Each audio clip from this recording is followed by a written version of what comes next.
샬롬, 우리 옆사람과 인사합시다. 샬롬, 반갑습니다.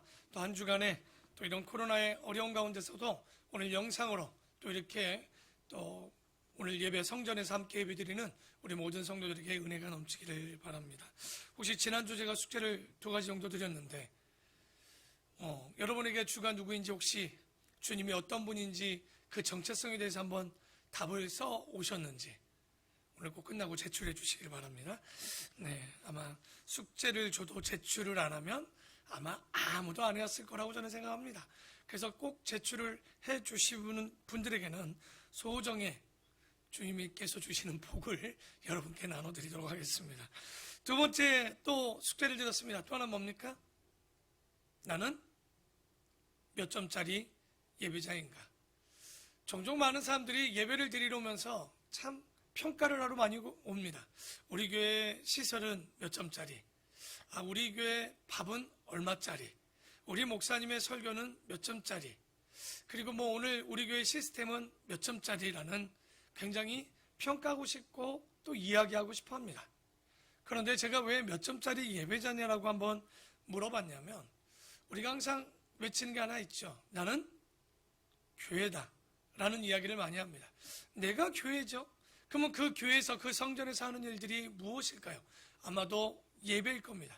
그렇다면 예배의 주체는 누구일까요? 구약 성경에 보면 이 모든 사람들이 번제를 드리든 소제를 드리든 화목제, 속건제, 속죄제를 드릴 때 그들이 제물들을 가지고 옵니다. 근데 그 제물들을 가져올 때 제사장이 그 제물을 잡고 배를 가르고 각을 뜨고 다 하냐? 그렇지 않습니다. 그 번제를 드리고 와도 이 예배자가 그 머리에 안수하고 죄를 전가할 것이 있다면 전가를 하여서 그 기도를 함을 통해서 예배자가 그 배를 각을 띄어서 제사장에게 드리면 드릴 것은 드리고 태울 것은 태우고 또 이렇게 함께 나누면서 제사가 드려지는 모습들을 보게 됩니다. 그 구약의 제사를 보면 예배의 주체는 절대 제사장이 아닙니다. 예배자입니다. 제사를 드리러 오는 자의 모습입니다. 아마도 오늘도 예배를 드릴 때 목사님의 설교가 졸리다? 아니요. 오늘의 예배의 주체는 여러분입니다. 왜냐하면 로마서 12장 1절에 보면 우리는 어떤 제사를 드리라고 얘기하고 있습니까? 거룩한 산 제물. 다시 말해서 여러분의 삶을 드리는 그 흠없는 양을 가지고 와서 주체가 드려와서 여러분이 드려지는 예배. 그러나 이 온라인 예배뿐만 아니라 코로나를 통해서 우리가 잘못하면 갖게 되는 예배의 자세는 예배자가 아닌 구경꾼으로 전락할 수 있음을 여러분 기억하셔야 됩니다.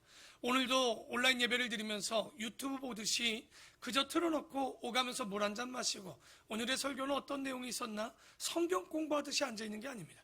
오늘은 여러분의 각자의 삶의 양을 가지고 와서 여러분이 그 양의 각을 띠고 피가 튀는 가운데서도 또 그 또한 흠없는 양을 드림을 통해서 예배를 드려야 될 텐데 정말 지각을 할 수 있을까요? 정말 내가 올 때 옷을 대충 입고 올 수 있었을까요? 아마 여러분이 드려지는 제물들을 아무거나 드릴 수 있을까요?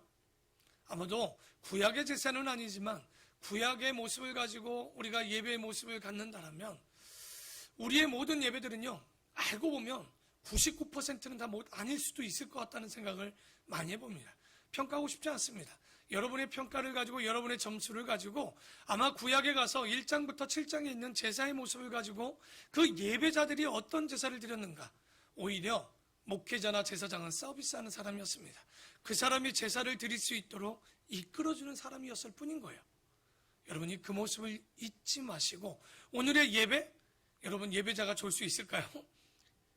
각을 띄면서도 피곤하면 한숨 잘 수 있겠죠. 꾸벅할 수 있겠죠.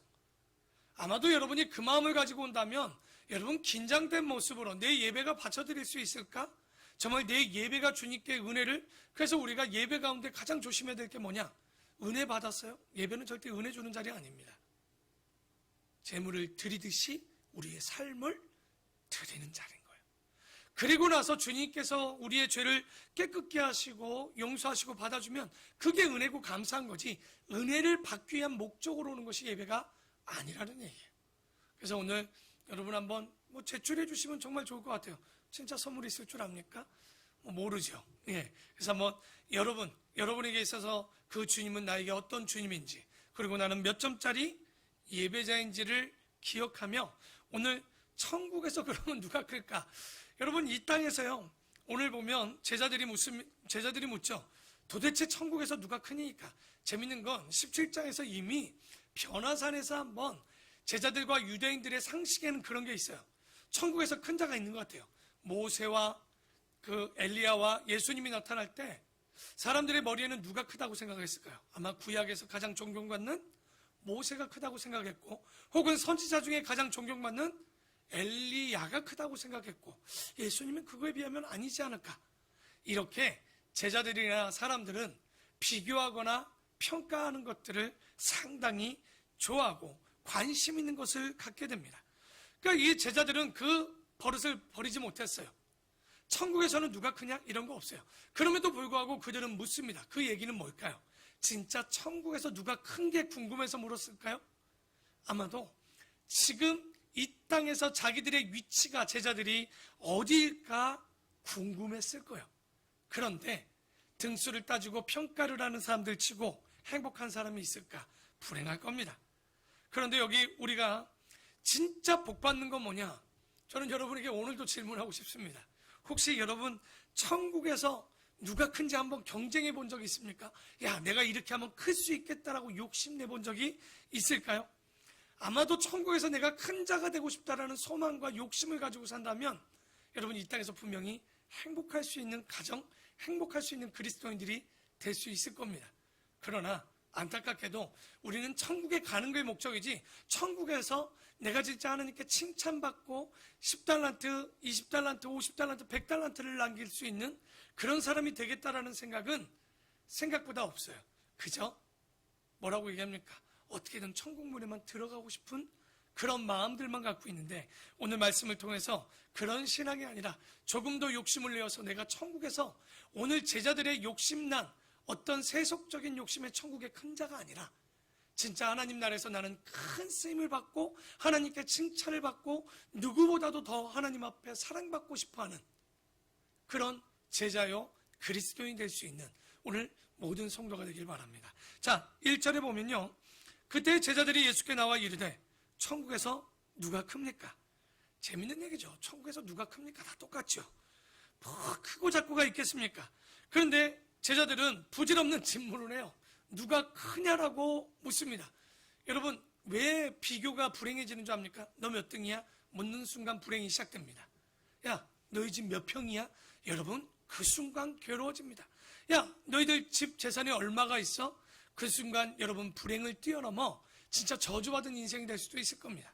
왜냐하면 사람들은요, 근데 이 땅에서는 비교하고 싶어하는 것들이 인간의 어떻게 보면 그 마음들이고 죄성이지 않는가 싶은데, 잘 보십시오. 상품은 비교합니다. 그러나 작품은 비교하지 않습니다.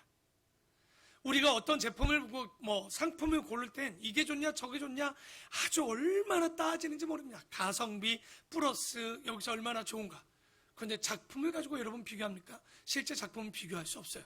여러분, 피카소의 그림이 피카소라는 사람의 이름이 달리지 않고 여러분 우리가 길거리에 나와 있으면 어떨 것 같아요? 야, 그림 진짜 신기하게 그렸다 저거. 우리 민경이가 그렸나? 이 정도일 거예요. 왜냐하면 그 추상화를 보면 이해할 수 없어요. 그러나 피카소라는 그 작품을 보게 되면 어떻습니까?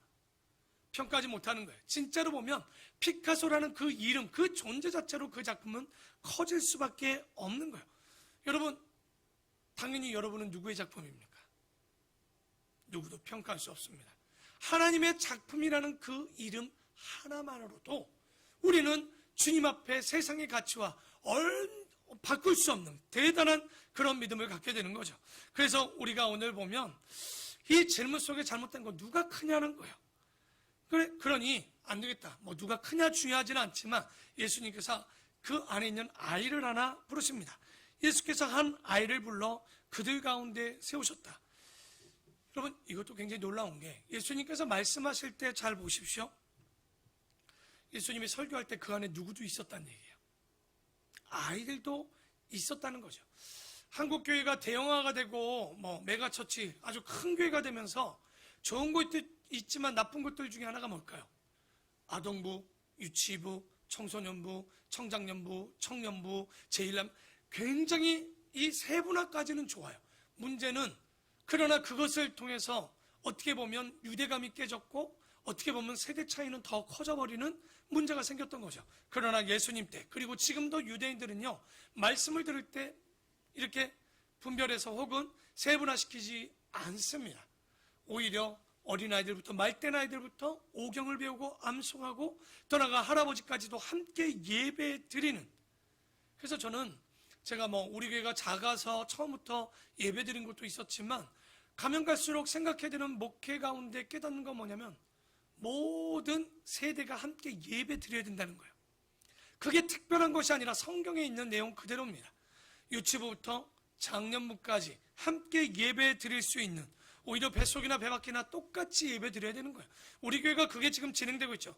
다만 지금 아이들이 유치부가 생기면서 좀 분가되어서 예배를 드리지만 저는 7살쯤 되면 적어도 격주나 혹은 우리 적어도 한 달에 한 번 이상은 교사들과 아이들이 함께 앉아서 부모들과 함께 예배 드리는 훈련이 시작돼야 된다고 봐요. 그리고 나서 아동부부터는 당연히 예배를 드리고 이후에 아동부 예배, 청소년부 예배를 드리는 게 맞다고, 이건 제가 학생부를 맡고 청소년을 맡고 아동부를 맡아본 경험치를 봐서도 맞다고 생각이 듭니다. 그만큼 예수님께서도요, 지금 보면 이런 훈련을 아이 때부터 시키고 있는 거죠. 그래서 그 아이를 하나 세우시고 이르시되, 자, 다 같이 한번 천국에 한번 들어가 볼까요? 누가 천국에 들어갈 수 있나? 다 같이 읽어봅시다. 시작. 3절입니다. 시작.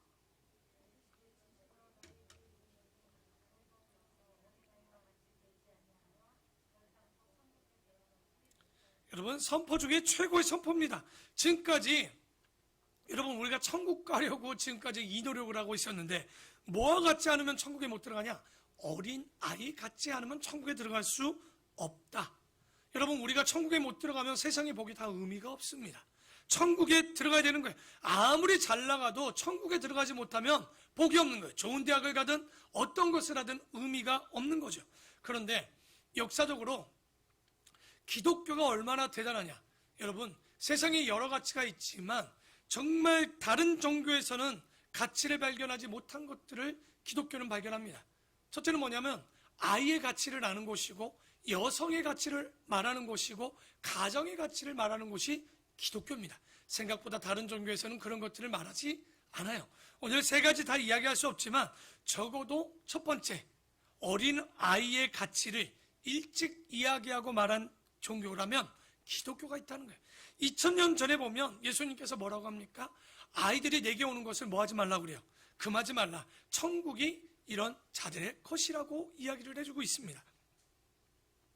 이렇게 어린아이들을 세워주시고 이렇게 아이들을 가장 가치 있게 말한, 그리고 그 아이들을 통하여서 교훈을 주었는데요, 대한민국에도 이 기독교가 들어왔을 때 처음에 쉽지 않았죠. 여러분, 우리나라도 알고 보면 유교 문화권에 있는 나라였습니다. 그러니 예전에도 그렇고 요즘은 그렇지 않지만 툭하면 뭐라 합니까? 애들은 가. 옛날에 애들은 가.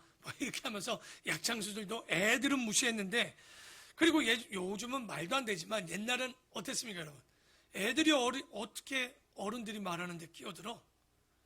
말을 대답하자니 어디 말대꾸를, 눈을 마주치면 어디 어른의 눈을. 그러니까 참 이게 아이들이요 정말 눌려서 살았습니다. 지금은요 아주 그냥 눈을 또렷이 쳐다보고 자기 할 말들 또박또박 잘하죠. 그러니까 우리가 정말 이 기독교 안에서 처음 기독교가 들어왔을 때 가장 놀라웠던 게 여성의 유치도 놀라웠지만 어린아이, 장년, 할아버지, 할머니가 어우러져서 함께 친교하고 함께 나눌 수 있다는 것. 저는 그런 모습을 보여주는 교회가 본교회인 줄 믿습니다. 여러분, 다른 교회는 커서 분가되어서요 이게 함께하는 시간이 거의 없어요. 근데 저희 교회는 어때요? 청년부랑 주일학교랑 함께할 수도 있고요, 유치부랑 할아버지 할머니들이 같이 뛰놀 수도 있고요. 저는 이게 코로나 이후에 한국 교회가 걸어가야 되는 길이라고 봅니다. 저는 저희 교회 이름을 참 잘 줬다고 봐요. 우리 교회 이름이 뭐예요? 세상의 본이요, 그리스도인의 본이요, 교회의 본이요, 가정의 본이 되는. 왜 우리 교회를 이름을 이렇게 줬나 보니까 코로나 이후를 위해서 준비된 것 같아요. 진짜 코로나 이후에 가장 모델이 될 수 있는 교회, 그러니 여러분이 깨어져 있어야 돼요. 젊은이가 깨어져 있고, 우리 아동부가 깨어 있고, 우리 정말 청장년들이, 그리고 중장년들이 깨어져 있지 않으면 절대 본이 될 수 없겠죠. 그래서 이 어린아이의 가치가 얼마나 뛰어났는지 우리가 타종교를 한번 비교해 볼까요?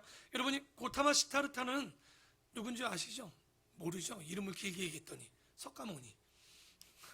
이 석가모니가요, 결혼을 합니다. 왕자였죠? 결혼은 했는데 애가 나온 거예요.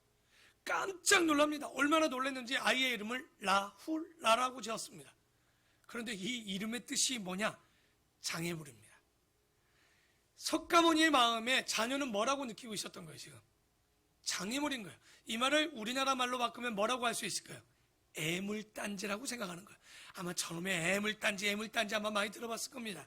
요즘은 잘 쓰지 않지만 예전에는 막 이 애들이 말 안 듣고 그러면 애물단지라고, 정말. 그런데 기독교는요, 우리 아이들을 축복의 통로라고 하면서 애물단지가 아니라 뭐라고 얘기하죠? 오히려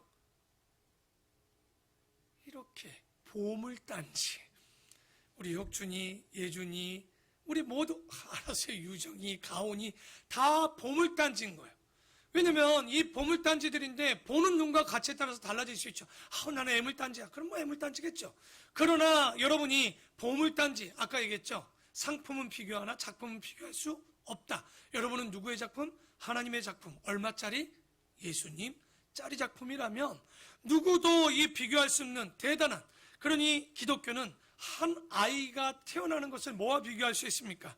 지구 하나가 창조된 것과 맞먹을 만큼 가장 소중한 존재가 바로 여러분이라는 거예요. 얼마나 큰 줄 알겠죠? 그게 바로 자존감입니다, 여러분. 하나님이 나를 세우셨고 만드셨어요. 여기엔 공부를 잘하는 유무, 그거 필요 없습니다. 물질에 갖고 있음 없음이 아니에요. 내 존재 자체가 소중한 거예요. 그걸 잊지 않고 살면요, 여러분, 내가 지금 뭘 있다 없다 아무 의미가 없어요. 돈이 있다 없다 없을 수 있어요. 아버지가 부자인데 뭘 걱정입니까? 공부를 못할 수도 있죠. 우리 아버지가 하나님인데 어떻습니까? 다만 그 아들답게, 그 딸답게 살아가면 되는 거지. 그래서 그런 마음이 있는데, 그런데 천국을 누가 갈 수 있냐고 그랬더니 오늘 뭐라고 조건을 걸었습니까? 어린 아이처럼 되지 않으면 천국에 들어갈 수 없다. 오늘 여러분 어린이날 이런 선교를 했어야 되는데, 그렇죠? 그러면 어린아이의 특징 중 3가지 정도만, 5가지 뭐 6가지 있겠지만 그냥 3가지만 줄여서 얘기합니다. 첫째, 아이들의 특징 뭡니까? 단순합니다. 우리가 하나님을 믿고 거듭나면요, 단순해져요. 왜? 주님만 바라보기 때문에. 복잡하지 않습니다. 어른들은요, 복잡합니다. 아이들은 매우 단순합니다. 어른들은 계산적이지만 아이들은 계산하지 않습니다. 그렇게 우리가 신앙을 가질 때 어린아이 같이 주님만 바라보면 어떻게 질 수 있다고요? 단순해야 돼요. 예수 믿는데 막 계산합니다. 오늘 주일날 가면 직장 일을 할 수 있을까? 내가 오늘 주일날 가면 어떡하지? 오늘 월급을 벌어야 돼서 세를 막아야 되는데. 아이들은 그런 거 없어요. 주일이면 아이들은 뭐 하는 거예요? 그냥 교회 가는 거예요. 그 단순성이 필요한 거예요. 두 번째 뭐냐? 아이들이 갖고 있는 단순과 순수는 다릅니다. 순수성이 필요합니다. 그게 뭡니까? 어린아이들은요, 꾸밈이 없어요. 요즘 애들은 모르겠습니다. 옛날에 아이들 얘기할지도 몰라요. 어른과 달리 꾸밈이 없습니다. 다른 말로 거짓이 없다는 거예요. 어린아이들의 특징이 뭐예요? 장점과 단점을 숨기지 않아요. 어른들의 특징은 뭡니까? 있는 걸 없는 척, 없는 걸 있는 척 합니다. 그러니까 자기의 장점은 더 부각시키고, 그렇죠? 단점은 더 숨기고 싶어하는 마음들이 있는 거죠. 그래서 우리가 살아가다 보면 기독교인들은요, 좀 모자라 보일 수도 있어요. 자기 단점을 드러내죠. 저는 죄인입니다. 나는, 여러분, 저 같은 이런 목회자를 세워주셔서 이런 얘기를 하지 않습니까? 여러분 같은 사람을 하나님이 나를 불러주셔서, 이게 바로 순수함을 얘기하는 거예요. 그만큼 우리가 어린아이를 통해서 뭘 배워야 된다고요? 순수성을 배워야 돼요. 그런데 왜 순수하지 못할까요? 욕심입니다. 그 욕심이 들어가지 못하면 욕심이 개입되잖아요. 목사도 순수하지 못하게 됩니다. 어른들도 순수하지 못하게 돼요. 그러면 욕심이 들어오는 통로가 3가지가 있죠. 뭡니까? 뭐가? 되고 싶고, 무엇을 갖고 싶고, 무엇을 하고 싶다라는 마음. 남들에게 잘 보이고 싶어. 나를 어떻게 볼까 고민할 수 있습니다. 내가 뭐 이걸 가져야 나를 인정해 줄까? 이런 마음들이 됩니다. 그런데요, 여러분, 우리가 뭘 되겠다고요? 하나님 자녀가 됐으면 다 된 겁니다.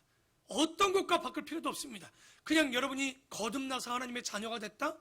더 이상 되고 싶은 거 필요 없습니다.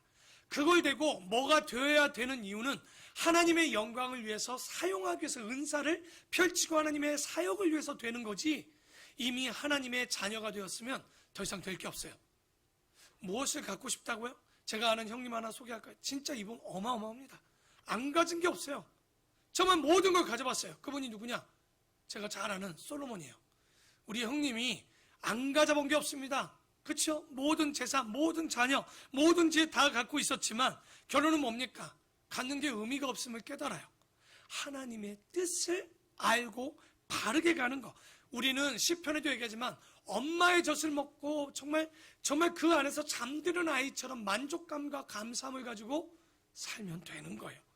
여러분, 야고보도 얘기합니다. 욕심이 잉태한즉 죄를 낳고 죄가 장사한즉 사망에 이르게 된다라고 하잖아요.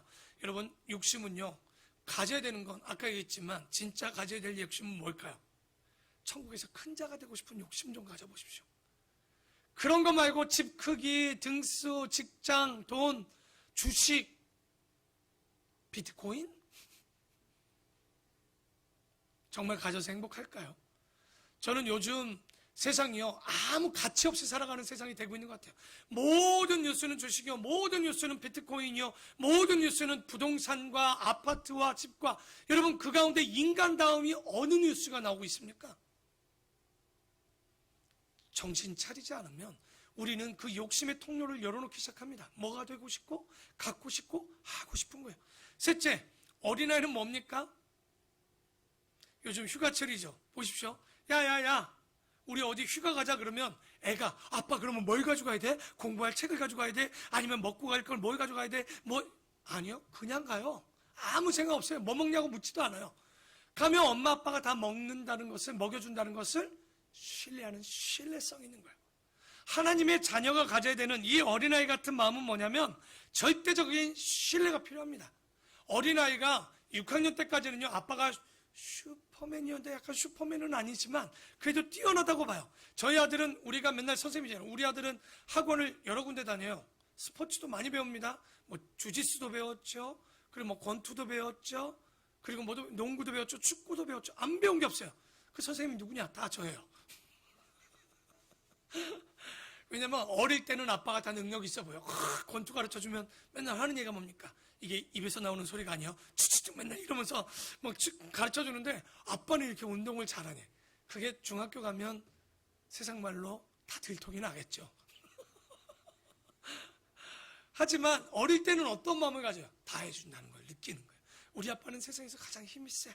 우리 아빠는 세상에서 가장 좋아. 근데 나이가 들어가면서 어떻게 합니까? 아버지를 의지하지 않는, 다시 말해서 하나님을 모르고 세상을 알아가 자라가면 하나님이 필요 없는 사람이 되는 거예요. 그러나 우리는 주님이 우리를 기대하는 건 끝까지 순수하길 바라고 신뢰하기를 바라는 거죠. 그래서 우리가 주님을 바라보는 이런 순수성, 단순성, 신뢰성을 갖는, 이게 어린 아이의 특징이라는 거예요.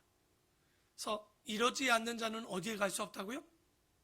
천국에 들어가지 못한다고 되어 있습니다. 그럼 4절 봅시다. 그러므로 누구든지 이 어린아이가 같이, 두 번째가 나오는 거예요. 누가 천국의 큰 자냐? 자기를 낮추는 사람이 큰 자라고 얘기합니다. 아하, 제자들이 질문했죠. 일단 큰 자고 뭐고 천국에 들어가야 되는 것은 어떤 마음을 가질 때? 어린아이 같을 때. 두 번째는, 그렇다면 천국에서 큰 자는 누구와 같을 때? 어린아이 같이 자기를 낮추는 자가 큰 자가 될 수 있다는 거예요. 여러분, 겸손한 자, 마가복음 9장에도 동일한 이야기가 나오고 10장에 보면 누가 큰지에 대해서 얘기하면서 그 자리에 대한 이야기를 하는데, 마가복음 10장 43절 44절에 보면 이렇게 얘기합니다. 누구든지 너희 중에 누구든지 크고자 하는 자는 너희를 섬기는 자가 되고, 너희 중에 누구든지 으뜸이 되고 싶다라고, 그러면 오히려 모든 사람의 종이 될 것이라고 하는 거예요. 오히려 성경은요, 크거나 혹은 누구에게 으뜸이 되고 하면 오히려 그를 섬기거나 종이 된다는 거. 오히려 하나님께서는 누구를 큰 자로 세워줍니까? 자기를 스스로 낮추는 겸손한 자를 얘기하는 거예요. 그런데 어린아이 같은 마음, 그리고 겸손한 자가 천국에 들어간다? 여러분 3절에 다시 한번 물어보겠습니다. 어린아이 같지 않으면 천국에 들어갈 수 없다라고 얘기했는데, 그러면 여러분은 되질문 할게요. 어떻게 어린이가 될 수 있습니까? 제 이 말뜻은 뭐냐면, 여러분이 지금 어린이가 될 수 있냐고요. 될 수 있습니까? 몰라. 엄마 밥 줘. 그러면 될 수 있는 거예요? 말을 바꾸고 행동을 좀 어린아이가 같이 하면 어린이가 되는 겁니까? 지금 이 말을 하는 게 아니죠. 덩치가 작아지고 어머니 뱃속에 들어갔다 나 이런 이야기가 아닌 거예요. 그러면 이 이야기 어떻게 하면 어린아이가 될 수 있을까? 흉내는 낼 수 있지만 어린아이 같이 될 수는 없습니다. 그래서 요한복음 3장에 보면 야심한 밤에 관원 니고데모가 예수님을 찾아갑니다. 어떻게 하면 거듭날 수 있냐? 어떻게 하면 영생을 얻을 수 있느냐라고 묻지 않습니까? 그럴 때 주님께서 뭐라고 합니까? 거듭나면 영생. 근데 그 거듭남이 뭐냐? 물과 성령으로 거듭나지 않으면 하나님의 나라를 영원히 볼 수 없는 거예요. 다시 말해서 어린아이 같이 되는 첫 번째 방법은 거듭나셔야 됩니다. 지금까지 주님 없이 살아갔던 나의 모습이 주님의 성령을 통해서 거듭나야지만, 그런데 거듭날 때 특징이 뭡니까? 우리가 지난주 설교했습니다. 자기 십자가를 지고 나를 따르는 자만이 내 제자가 될 수 있다고 했죠. 죽어야 되는 거예요. 나는 죽고 주는 사는 거. 그래야지만 이 어린아이 잘 보십시오. 어린아이가 자기 고집이 있습니까? 철학이 있습니까? 없습니다. 그냥 가라면 가고 오라면 옵니다. 그러니까 좀 컸을 때 다른 그 얘기가 아닌 거예요. 그 어린아이의 마음을 갖는 사람은요, 부모가 손잡고 가면 그 길을 따라가는 거예요. 바로 그렇게 하려면 지금의 내가 죽지 않으면, 지금의 내가 거듭나지 않으면, 지금의 내가 영생하지 않으면, 지금의 내가 예수 그리스도를 만나지 않으면 절대적으로 우리는 어린아이 같은 심령이 될 수 없고 천국에 들어갈 수 없고 하나님 앞에 겸손한 자, 큰 자가 될 수가 없다라고 성경은 얘기합니다. 그러면 5절 봅시다. 또 누구든지 내 이름으로 이런 어린아이 하나를 영접하면 곧 나를 영접하는 거예요. 그러니까 주님께서는 한 영혼을 굉장히 중요시 생각하는데, 하나님께서 이 어린아이를 보냈다면, 잘 보십시오. 그 어린아이 같은 성도를 영접하면 난 누구를 영접한 거예요? 지금 하나님을 영접한 거고, 그 어린아이 같은 성도 하나를 영접하지 않으면 누구를 영접하지 않는 것과 같은 거예요. 하나님을 영접하지 않는 것과. 이게 대단한 기독교 윤리인 거예요. 그러니까 여러분, 성도를 서로 미워한다, 사람들을 미워한다, 이게 그래서 살인과 같은 거예요. 하나님이 보내신 자들이요, 그들이 돌아오지는 않았지만 그럼에도 불구하고 그들은 하나님의 사람인 거죠. 6절.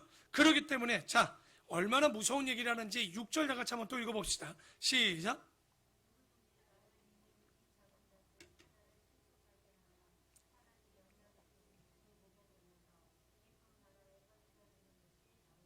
여러분이 교회 와서 이 실족한다는 말이 뭐냐면 스칸달리조라는 말입니다. 실족, 미끄러지다, 뭐 이런 뜻으로 되어 있지만 정확히 얘기하면 이 원어대로 보면 넘어지게, 오해하게, 다시 말해서 어떤 장애물을 넣어서 넘어지게 하는 자들을 얘기합니다. 이게 의역돼서 실족하다, 함정에 빠뜨리다, 걸려 넘어지게 하다, 뭐 이런 식으로 번역이 되기는 하지만, 여러분, 예수님께서 그렇게 얘기하죠. 우리 한 사람의 영혼은 천하보다 귀하다는 말씀을 하십니다. 그런데 교회 와서 여러분이 이 영혼들을 정말 시험에 들게 하고 넘어지게 해서 신앙생활을 못하게 만든다. 그게 뭐 한 거예요, 이게 지금? 실족한 게 한 것이고, 그런 자들에게는 어떻게 한다고요? 연자맷돌이라는 게 여러분이 알고 있는 연자맷돌이 아니라 나귀가 끌어야 되는 연자맷돌이라고 되어 있습니다. 원어에 보면. 얼마나 큰지 알겠죠? 제가 직접 봤어요. 어마어마합니다. 절대 사람이 돌리기가 어려워요.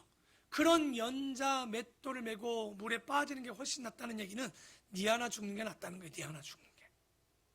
근데 교회 와서 여러분 남에게 실족하지 않게 하시고 계시는지, 여러분의 말 한마디로, 여러분의 신앙생활 하나로 신앙이 크든 작든 이건 의미가 없어요. 여러분이 교회 와서 하나님의 자녀로 앉아있다면 여러분의 신앙의 책임감이 이만큼 크다는 거예요. 근데 오늘 첫 시간에 얘기했죠. 여러분은 구경꾼이니까 마음대로 하고 교회를 떠납니다. 여러분이 예배자라면, 여러분이 하나님의 자녀라면 그럴 수 있을까요? 그러지 못할 거예요. 그래서 여기 말하는 이 어린아이 하나, 믿음이 작은 자들을 이야기하겠죠. 그런 어린아이 같은 신앙을 가진 사람들을 기성세대들이 세대들이 그들을 책임지지 않는다면 이건 심각하다는 거야. 그게 어떻게 심각하냐? 7절에 실족하게 하는 일들이 있음으로 말미암아 세상에 화가 있을 거다. 그러나 실족하게 하는 일이 없을 수 없겠지. 이해하는 것처럼 보입니까? 아니요. 그러나 실족하게 하는 그 사람에게는 뭐가 있다는 거야? 없을 수는 없지만 있는 자들에게는 화가 있다는 얘기예요. 실족하게 하면 안 되는 거예요. 미안해로 끝나는 문제가 아니라는 거예요. 대가를 지불하고 화가 있게 된다는 거예요. 여러분, 어린아이 같은 신앙들, 어린아이를 타락하게 한다? 이거 살인죄보다 왜 무서운 줄 압니까? 여러분, 1차 대전, 2차 대전, 이것을 일으켰던 사람, 2차 대전은 여러분이 잘 알듯이 누가 2차 대전을 일으킵니까? 독일의 히틀러. 여러분, 히틀러 하나를 통해서 얼마나 많은 사람이 죽습니까? 히틀러 한 사람을 가르쳐준 이 교사나 누가 되었든지 그 부모가 되었든지 하나를 잘못 가르쳐서 이 파급 효과가요 엄청난 거예요. 여러분, 이만희 씨가 그냥 농사나 지는 할아버지였다면 얼마나 좋았을까요? 그 사람 하나로 지금 10만 명, 20만 명이라는 사람들이 잘못된 길로 가는 거예요. 왜? 어린아이 하나 같은 저런 사람들 잘못 가르쳐서 잘못 키워서 일어난 이 파급 효과가 얼마나 살인죄보다 더 큰 거예요. 여러분, 양육을 하고 교육을 하고 이 맡은 자들, 제가 왜 목회가 두려운 줄 압니까? 저 하나로 100명이 왔다 갔다 하는 거예요. 여러분의 목자 하나를 통해서 10명한테 왔다 갔다 하는 거예요. 교사 한 명을 통해서 10명? 아니, 알고 보면 교사나 목사는 더 심각한 거예요. 더더욱이 어릴수록 더 심각한 거예요. 아이들이 바르게 자라지 않으면 이 아이들이 나이를 먹어서 어떤 아이로 클까요? 엄청난 파급 효과인 거예요. 실족하지 않을 수 없지만 실족하게 하는 자는 화가 있을지어다. 얼마만큼, 여러분 두려워만 하지 마십시오. 그만한 책임과 의무와 더 나아가서 복도 있는 거예요. 어린아이 하나 바꾸면, 제가 지지난주에 그런 얘기했죠. 교회 한 사람만 바르게 있어도요, 교회는 변합니다. 한 사람만 제대로 서도요, 교회는요, 30명, 40명의 사람들이 오게 되는 거예요. 그럼 우리 교회는, 여러분은 점검하십시오. 휴가는요, 회복도 있지만 점검입니다. 내가 달려온 길을 어떻게 돌려왔는지 쉼표 점을 찍고 뒤를 뒤돌아보며 실수한 것들을 다시 한번 반복하지 않도록 가는 시간이겠죠. 그래서 8절에 만일 너의 손이나 내 발이 너를 범죄하게 하거든, 범죄라고 하지만 이것도 원어는 스칸달리조라고 실족합니다. 남들을 넘어지게 하거든 찍어내버리라. 차라리 장애인이나 다리 저는 자로 영생에 들어가는 것이 두 손과 두 발을 가지고 영원한 불에 던져지는 것. 분명한 건 영원한 불에 던져진다는 거예요. 한 영혼을, 어린아이의 신앙을 가진 자들을 우리가 그를 실족하게 하는 일, 차라리 손 하나가 없고 다리 하나가 없는 게 나은 거지, 살아가지고 지옥 가느니 실수하는 팔이 없는 게 낫고 실수하는 혀가 없는 게 낫다는 거예요. 그만큼 큰 책임이 있는 거죠. 만일 너의 눈이 너를 범죄하게 하거든 빼어내버리라. 한 눈으로 영생에 들어가는 것이 두 눈을 가지고 지옥불에 던져지는 것보다 낫다는 거예요. 그러니까 본인도 죄를 안 짓는 것이 중요하고, 그리고 나를 통해서 남도 죄를 짓게 하지 않도록, 올무에 빠지지 않도록 해야 된다는 거예요. 그러니까 성경은 두 가지다요. 나도 잘해야 되고 나를 통해서 남에게 하는 것도 잘해야 되는 거예요. 그러니까 종종 여러분들 그런 사람이 진짜 교회 와서 예배만 드리다 가면 되지, 나만 잘하면 되지, 웃기는 소리 하지 마십시오. 성경은 그렇게 얘기하지 않습니다. 나 하나가 아니라 나뿐만 아니라 나를 통해서 전해지는 것까지도 주님은 보고 계시는 거예요. 10절에 3강 이 작은 자 중에 하나도 없인 여기지 말라. 너에게 말하노니 그들의 천사들이, 그들은 누굽니까? 어린아이 같은 자, 예전에는 소자라고 얘기했죠. 이런 믿음이 연약한 자들이, 천사들이 하늘에서 하늘에 계신 내 아버지의 얼굴을 항상 배우느니라. 이거 어떤 교리로 보지는 않습니다. 수호천사같이 우리를 지켜주는 천사가 있는 건지 그런 약간 보여주고 있는 것처럼 보여지는데 교리는 아닙니다. 그런데 여기 보면 이 작은 자, 어린아이 뭘까요? 아마도 이 땅에서는 하찮은 존재요, 신앙이 연약한 존재일 수 있습니다. 그러나 누가복음 10장 21절에 보면 이렇게 얘기합니다. 천지의 주제이신 아버지여, 이것을 지혜롭고 슬기 있는 자에게 숨기시고 오히려 어린 아이들에게는 나타내심을 감사한다라고 이야기를 합니다. 주님이 진짜 나타나는 건 똑똑하고 잘났다라고 생각하는 자가 아니라 어린아이 같은 신앙을 가진 자들에게 나타내시는 거죠. 그래서 그들의 천사들이 하늘에 계신 내 아버지의 얼굴을 항상 배웁는다는 거.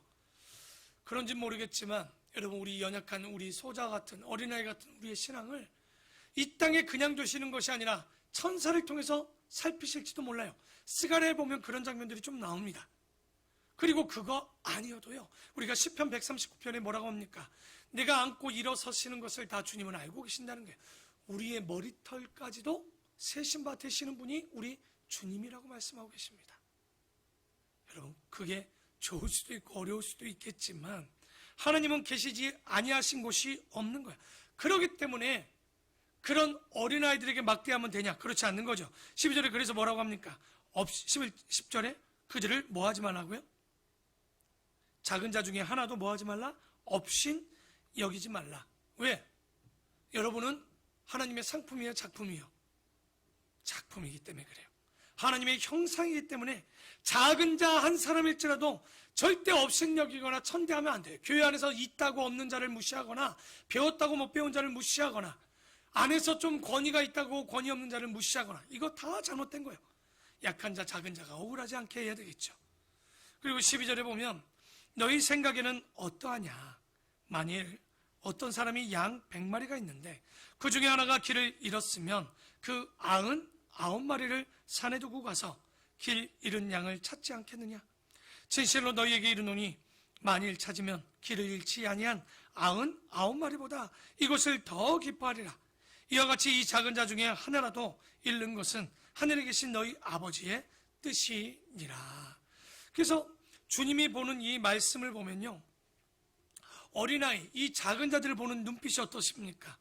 어린아이 같은 자만이 천국에 갈 수 있고, 어린아이 같이 낮춰진 자가 천국에서 큰 자라고 이야기하시고, 어린아이 하나를 실족하게 하면 차라리 연자맷돌을 메고 물에 빠지는 것이 낫다라고 얘기하고, 어린아이 하나를 업신 여기지 말라라고 얘기하는 거예요. 그러니까 얼마나 이 어린아이 같은 미숙한 우리를 사랑하는지. 그래서 99마리 양, 이게 중요하지 않다는 얘기가 아닙니다. 그들은 주님과 함께하는 탕자의 큰아들이 왜 뭘 몰랐던 거예요? 아버지의 마음을 모른 거죠. 아버지와 함께 있기 때문에 걱정이 없는 거예요. 그런데 누가 걱정입니까? 집 나간 아들, 그리고 잃어버린 아들 하나를 그 아버지가 찾지 않겠냐는 얘기예요. 이 얘기를 잘못 이해하면 그러면 99마리의 양은 중요하지 않습니까? 이건 무식한 얘기입니다. 그거는 그 길을 천국에 가기 때문에 걱정이 안 하는 거예요. 그런데 진짜는 그 한 마리 양을 찾지 않겠느냐. 근데 그 한 마리의 양을 성경은 뭐라고 얘기합니까? 사람들은 죄인이여 나쁜 놈이라고 하는데 성경은 오히려 예수님은 뭐라고 합니까? 그 죄인과 악인들을 길 잃어버린 양, 그리고 병든 양, 집 나간 아들이라고 얘기하고 계시는 거예요. 여러분, 이런 분이 어디 계십니까? 이런 하나님이 어디 있겠습니까? 우리를 집 나간 아들이라고. 여러분이 집 나간 아들입니까? 페루납니까? 알고 보면 아비 없이도 산다라고 뛰쳐나왔고, 지금도 부모 필요 없다라고, 하나님 필요 없이도 내 멋대로 살아가는데 두려움 없죠? 괜찮아요. 집 나가서 한번 실컷 탕자처럼 살아보십시오. 여러분, 두려울 줄 아셔야 돼요. 근데 탕자가 모든 걸 잃어서 돼지도 먹지 않는 쥐염 열매를 먹으면서 그제서야 그 아버지 품이 가장 안전하다는 걸 그제서야 깨닫겠습니까? 아니면 그 아버지 품에서 누리면서 즐기면서 휴가하면서 회복하면서 사시는 삶을 사시겠습니까? 그래서 15절에 보면 내 형제가 죄를 범하거든, 하마르티합니다. 진짜 죄입니다. 범죄하거든 가서 너와 그 사람과만 상대하여 권고하라. 만일 들으면 네가 네 형제를 얻은 것이요. 이게 무슨 얘기냐면 15절부터의 이야기는 신앙생활 가운데 이 안 믿는 사람 말고요, 이 믿는 사람들을 대상으로 이야기하는 겁니다. 그래서 이 믿는 사람들이 교회 안에서 행하는 일들, 성전 안에서 행하는 일들, 이 성도 공동체에서 일할 때 잘못한 죄를 나에게 범죄했어. 그러면 누구 집사 찾아가고 권사님 저 집사가 저한테 이런 행동을 했어요. 공감받으려고 하지 말라는 얘기입니다. 그런 자들이 있으면 제일 먼저 뭐 하라는 거예요? 조용히 찾아가서 그에게 은밀히 이야기하라는 거예요. 집사님, 나에게 이렇게 했던 부분들은 조금 잘못된 건 아니냐 라고 조용히 이야기하죠. 첫 번째입니다. 권고하라. 그런데 문제는 만일 들으면 네가 네 형제를 얻은 것이겠지만, 두 번째, 만일 듣지 않거든 한두 사람을 데리고 가서 두세 증인의 입으로 말마다 확증하게 해라. 이게 왜냐면 두세 사람을 데리고 가서, 많은 사람 데려가면 안 됩니다. 권면할 때 어른들을 데려가서 함께 기도해주고 권면하라는 얘기예요. 그리고 17절에 만일 그들이 그 말도 듣지 않거든 교회의 말하고, 그리고 교회의 말도 듣지 않거든 이방인과 세리와 같이 여기라는 건 뭡니까? 다른 말로 이건 출교하라는 얘기랑 똑같습니다. 그러니까 교회 안에 질서가 있어야 되는 이야기를 지금 조건을 걸고 있는 거예요. 첫째, 문제를 일으킨 사람들이 있어요, 개인에게. 그러면 개인적으로 찾아가서 은밀히 권면합니다. 근데 들어먹질 않아요. 그러면 두 번째, 두세 사람, 다시 말해서 구역장이나 목자나 혹은 권사님들을, 장로님들을 모시고 와서 얘기하죠. 그래도 말을 안 들어요. 그러면 세 번째, 교회 그리고 담당자인 목회자에게 이야기하는 거죠. 그래도 안 해요. 그럼 어떻게 합니까? 그 더 이상 듣지 않는 사람은요, 교회와 당회나 실행위원회에서 이야기해서 최종 어떻게 합니까? 이방인처럼 얘기하라는 건 출교시키라는 얘기예요. 여러분은 출교하는 게 무섭지 않죠? 왜? 요즘은 무섭잖아요. 여기서 이 교회만 교인이 하고 옆 교회 가면 돼요. 옛날에는 유대교에서 출교를 당하잖아요. 기독교에서 출교를 당하면 어떻게 됩니까? 죽는 일들이 있었어요. 그렇기 때문에 이 출교는요, 죽음과 맞바꾸는 일들이었단 말이에요. 두려운 거예요. 사형 선고랑 똑같아요. 그러니까 그만큼 두려웠던 일인 거죠. 그래서 이렇게 교회 안에 질서를 갖대. 근데 이래도 안 돼? 자, 출교하면서 18절에 이런 얘기를 합니다. 다 같이 한번 읽어보겠습니다. 이것도 18절입니다. 시작.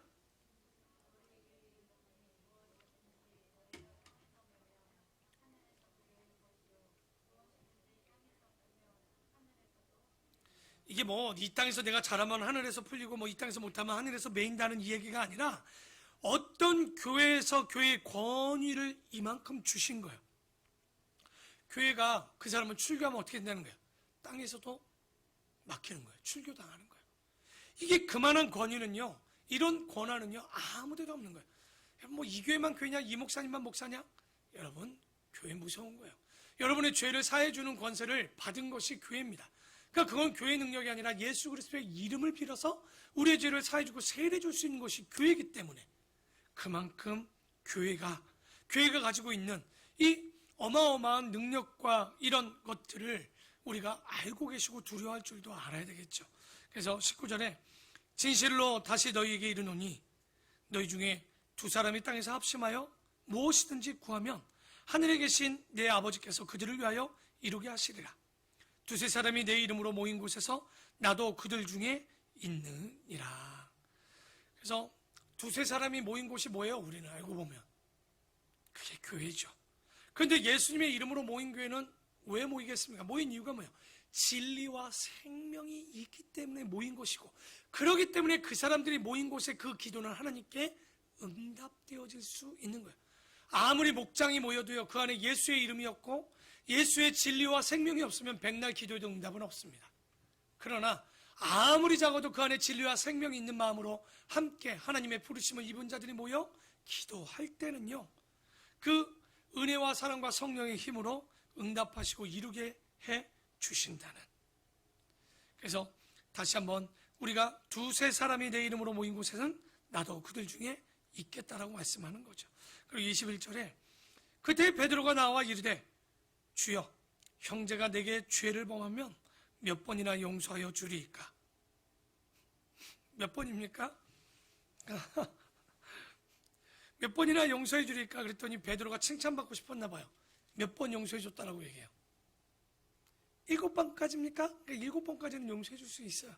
근데 예수님께서 뭐라고 합니까? 이르시되 내가 이르노니 7번뿐이 아니요 7번을 70번까지라도 할지니라. 그냥 뭐 간단하게 하면 몇 번이요? 400? 그러면 또 이렇게 그럼 목사님 490번까지만 참으면 돼요? 그러면 491번이면 어떻게 할 거예요? 그때는 용서 안 할 거예요? 이런 말은 완전수인 7에 70번이기 때문에 완전한 거예요. 완벽하게 용서하라는 얘기입니다. 490번을 이야기하는 것이 아니라 완벽하게 끝까지 끝없이 사랑하고 용서해 줘야 된다는 거예요. 그러니까 베드로의 질문도 시덥지 않고 답도 시덥지 않지만 그러면서 예화를 하나 들어주죠. 그러므로 그러므로 천국은 그 종들과 결산하려 하던 어떤 임금과 같은데, 결산할 때 빚진 자가 하나 있었어요. 얼마? 10,000달란트를 빚진 자 하나를 데려오매 갚을 것이 없는지라. 그러니까 주인이 명하여 그 몸과 아내와 자식들과 모든 소유를 다 팔라, 그리고 갚으라 하니 그 종이 엎드려 절하며 이르되 내게 참소서, 다 갚으리이다. 여러분, 우리 그래서 그런 말들이 있죠. 천냥빚도 말만 잘하면 갚는다라고 그러죠. 이 사람이 갚을 수 있는 빚일까요? 10,000달란트는? 우리 여기 있는 영상으로 예배드리는 1달란트가 몇 킬로예요? 제가 주일학교, 우리 교인들은 주일학교 달란트 시장을 잘 안 해서 모르지만 웬만한 교회들은 1달란트에 연필 한 자로 사고 그러더라고요. 1달란트가 얼마일까요? 여기 스피커통 보이죠? 저기 한 30kg도 돼요. 1달란트가 32kg입니다. 금 32kg. 그러면 금 1kg가 얼마냐? 7월 시세를 찾아봤습니다. 7,500만 원. 그러면 32kg면 얼마일까요? 대략적으로 이야기하니까 24억 정도 돼요. 1달란트가요 24억이라고요. 그런데 지금 오늘 빚진 자는 얼마라고 나옵니까? 1만 달란트. 어저께 계산기 얼마나 두들렸는지 몰라. 24조입니다. 그러면 놀라지 않아요. 일단은 감이 안 오더라고요. 일당 10만 원 드릴게요. 쉬는 날, 노는 날 뺐더니 300일을 일할 수 있더라고요. 그러면 우리가 일당 10만 원이라고 치면 1년에 3천만 원을 버는데 몇 년 일하면 24조를 버느냐? 80만 년. 다시 얘기해줘요. 80만 년을 일하면 24조를 벌 수 있어요. 지금 이 이야기는 어떤 이야기일까요? 이 빚진 자가 갚을 수 있는 금액이 아닙니다. 그럼에도 불구하고 잘 보십시오. 그 임금이 그가 갚을 능력이 더 없으면서도 갚겠다라고 이야기하니까 탕감해줘요. 그래서 그 종의 주인이 불쌍히 여겨 놓아보내며 그 빚을 탕감해주는 그 왕을 봤죠. 근데 이 종놈이 웃긴 놈이에요. 종이 나가서 자기에게 누구를 만나냐? 100데나리온. 데나리온은 한 사람, 1데나리온이 한 사람 1당이에요. 성인 10만 원. 얼마입니까? 1,000만 원이에요. 1,000만 원 안 갚은 놈을 만난 거예요. 24조를 탕감해줬는데 1,000만 원 안 갚았다고 지금 뭐라고 좋게 나왔죠. 목을 잡고, 아니 멱살 잡고, 이 새끼가 내 1,000만 원 안 갚아? 너 안 갚아? 너 언제까지 갚아? 좀 전에 얼마 용서받았는데 80만 년을 일해야 되는데. 여러분, 이 데나리온 빚진 자를 한 사람을 만나 붙들어 목을 잡고 이르되 빚을 바꾸라. 그 동료가 엎드려 간구하여 이르되 나에게 참아주소서, 내가 똑같이 갚겠다라고 이야기를 했어요. 1,000만 원. 그랬더니 어떡하냐? 허락하지 아니하고 이에 가서 그가 빚을 갚도록 옥에 가두고 그 동료들이 그것을 보고 못시딱하게 여겨 주인에게 가서 그 일을 다 알리니 이에 주인이 그를 불러다가 말하되 약한 종아, 네가 비에게 내가 내 빚을 24조를 전부 탕감하여 주었거늘 내가 너를 불쌍히 여긴가 같이 너도 너의 동료를 불쌍히 여김이 마땅하지 아니하냐고. 주인이 노하여 그 빚을 다 갚도록 그를 옥졸들에게 섬기리니. 다 갚을 수 있어요? 그래서 지옥은 영원한 거예요. 못 갚습니다. 그 은혜도 못 갚지만 지옥으로 가서 그 지옥은 영원할 수밖에 없는 거예요. 다 같이 35절 우리 읽고 마무리합시다. 시작.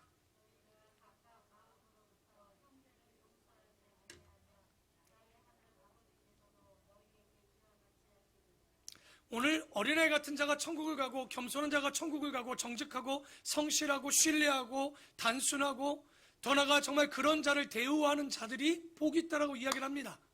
근데 재밌죠? 이야기가 하면서 근데 최종 그런 마음들 가운데 무슨 마음이 있어야 되는 거예요? 부모들은요, 애들 교육할 때 잘 가르칩니다. 둘이 싸우면 어떡하죠? 일로 와. 너 둘이 손잡고 뭐라고 얘기해? 미안하다고 얘기해. 어른들은 그러시나요? 잘못하면 정말 가서 미안하다라고 나에게 내 잘못을 용서하나요? 시간이 해결해 준다고요?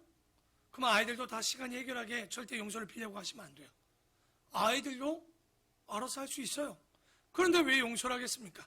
근데 진짜 용서를 할 수밖에 없는 이유는 예수님께서 용서에 대한 부분을, 탕감에 대한 이야기를 하면서 용서는요, 나에게 갚지 못하는 것까지도 용서하는 게 진짜 용서라고 말씀하는 거예요. 1만 달란트는요, 영원히 갚을 수 없는 거예요. 그런데 하나님께서는 그 왕은 그 빚진 자를 용서해 줬단 말이죠. 그런데 이것이 감사해야 될 줄 아는데 100데나리온을 갚지 않았다고 용서하지 않는다? 이게 얼마나 쪼잔한 일이, 얼마나 믿음 없는 일일까요? 오늘 여러분 몇 주째 지금 마음이 힘들죠? 주님이 나에게 어떤 분일까? 나는 몇 점짜리 예배를 드리고 있는가? 오늘 보니 나는 천국에서 몇 점짜리 성도일까? 천국에 갔지만 여러분은 몇 점짜리일까요? 가긴 가겠죠. 여러분 근데 좀 대범해 봅시다. 로또를 맞았어요. 제가 지금 이번 달에 100억을 맞았어요. 로또. 근데 내 앞에 많은 사람들이 실수하고 비쳤어요. 뭐라고 그럴까요? 너 다 갚아 그럴까요? 골든벨 울리겠죠. 띠링띠링띠링. 야, 이 자리에 모인 사람들, 나에게 빚진 자들 다 용서, 다 용서. 괜찮아, 뭐 5천원만 원 괜찮아. 너 용돈에 100만 원만 해. 막 용돈에 다 하겠죠. 여러분, 우리의 죄를 탕감받은 자의 마음입니다. 우리가 주님 갚을 수 없는 나를, 죄인 사망이라는 그 결과만 가진 우리를 주님은 예수 그리스도라는 그 피값으로 우리를 용서해 주셨단 말이에요. 그런데 우리가 이 땅에서 나의 마음을 억울하게 했다고, 내 맘 같지 않다라고 용서를 하지 않는다? 얼마나 우리 인생이 진짜 쪼잔한지를 보여주지 않는가? 여러분, 우리가 70년을 살면요, 얼마나 일할 것 같아요? 여기 직장 다니는 청년도 있지만 얼마나 일할 것 같아요? 힘들어 죽겠어요. 월차 내고 막 내죠. 그럴 필요도 없어요. 알고 보면 우리가, 잘 보십시오. 70년 중에 진짜 일할 수 있는 날은요, 먹고 자고 배우고 쉬고 뭐 빼잖아요. 진짜 일할 수 있는 시간을 따져보면 10년이 넘지 않습니다. 그러면 35이 넘으면요, 이제 5년도 안 넘은 거예요. 그런데 그런 가운데 있는 우리가 뭐 꽁생원처럼 누구를 용서 안, 아니요.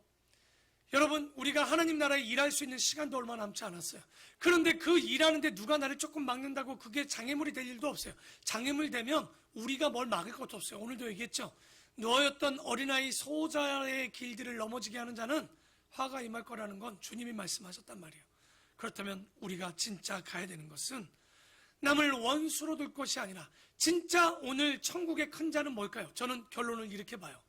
용서할 줄 아는 자인 거예요. 그 용서할 줄 아는 자가 누굴까요? 하나님의 작품입니다. 왜냐하면 우리는 예수님 짤이기 때문에. 예수님의 생명으로 새 생명을, 거듭남을 가진 어린아이 같은 단순함과 신뢰성과 우리가 이 믿음을 가진 자들이기 때문에 용서할 수 있는 거예요. 우리는 아이들 보십시오. 유치부 애들만 너 뭐였잖아 막 혼내고 나서 미안해 사랑해 좀 뒤에 나가면 둘이 열심히 뛰어놉니다. 아이들이 너 아까 나 괴롭혔잖아. 이런 애들은 벌써 다 큰 거예요. 그러지 않아요. 노는 게 재밌고 주님과 함께하는 게 즐겁기 때문에 있는 거예요. 여러분, 우리는 예수님 짤의 인생이요, 하나님의 작품이요, 오늘 어린아이 같은 자라고 이야기를 하고 있는데, 그렇다면 여러분, 오늘 진짜 욕심을 내봅시다. 천국에서 나는 몇 점짜리일까? 지난주는 내가 오늘 예배에 몇 점짜리 예배를 드리냐라고 물었다면, 이제 한 주간은요, 내가 천국에서 몇 점짜리지? 여러분 하는 행동을 보면 알아요. 용서하지 못한다? 점수 깎여야 되겠죠. 마이너스. 교회 와서 헌신하지 않는다? 마이너스. 말로 실수했다? 마이너스. 이러실 겁니까? 야, 오늘도 한 말로 사람을, 한 영혼을 내가 전도하고, 내가 한 사람에게 더 복음을 전하고, 내가 용서하지 못할 사람을 용서하고, 내가 사랑할 수 없는 사람을 사랑하고. 진짜 큰 자가 누구일까? 어린아이 같은 자가 큰 자라고 얘기합니다. 오늘 말씀을 붙잡고요, 마음속에 있는 이것들, 미움도 다 용서하시고, 원망을 품지 마시고, 가족을 품으시고, 형제를 품으시고, 사랑으로 용서할 수 있는 진정한 그리스도인이요, 천국의 큰 자가 되는 우리 모든 성도 되기를 축원합니다. 기도하겠습니다.